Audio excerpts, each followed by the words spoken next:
തൃശൂർ പുള്ളുപാടത്ത് കുളിക്കാനിറങ്ങിയ വിദ്യാർത്ഥി മുങ്ങി മരിച്ചു. തൃശൂർ എഞ്ചിനീയറിംഗ് കോളേജ് വിദ്യാർത്ഥി ഹാഷിമാണ് മരിച്ചത്. സ്കൂബ സംഘം നടത്തിയ തെരച്ചിലാണ് മൃതദേഹം കണ്ടെത്തിയത്. ആസിഫ് മുഹമ്മദ് ഉണ്ട് വിവരങ്ങളുമായി. ആസിഫ്, എന്തൊക്കെയാണ് വിശദാംശങ്ങൾ? ഇത് എപ്പോഴായിരുന്നു വിവരങ്ങൾ?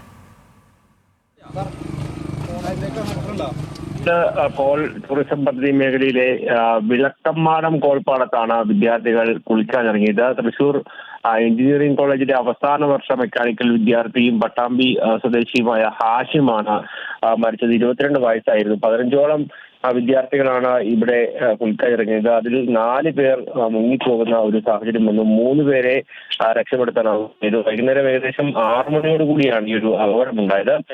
പിന്നീട് ഫയർഫോഴ്സും സ്കൂബ ടീമും നടത്തിയ തിരച്ചിൽ ഏകദേശം 2 മണിക്കൂറോളം നീണ്ട തിരച്ചിലിനൊടുവിലാണ് ഹാഷിമിന്റെ മൃതദേഹം കണ്ടെടുക്കാനായത്.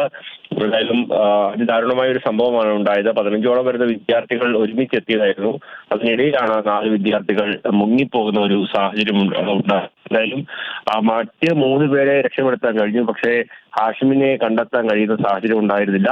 എന്നാലും പിന്നീട് നടത്തിയ തെരച്ചിലാണ് ഒരു 8:30യോടുകൂടി ഹാഷിമിന്റെ മൃതദേഹം കണ്ടെടുത്തത്. മൃതദേഹം ഇപ്പോൾ ജില്ലാ ആശുപത്രിയിലേക്ക് മാറ്റുകയും ചെയ്തിട്ടുണ്ട്. ശരി, ആസിഫ് മുഹമ്മദാണ് വിവരങ്ങൾ നൽകിയത്.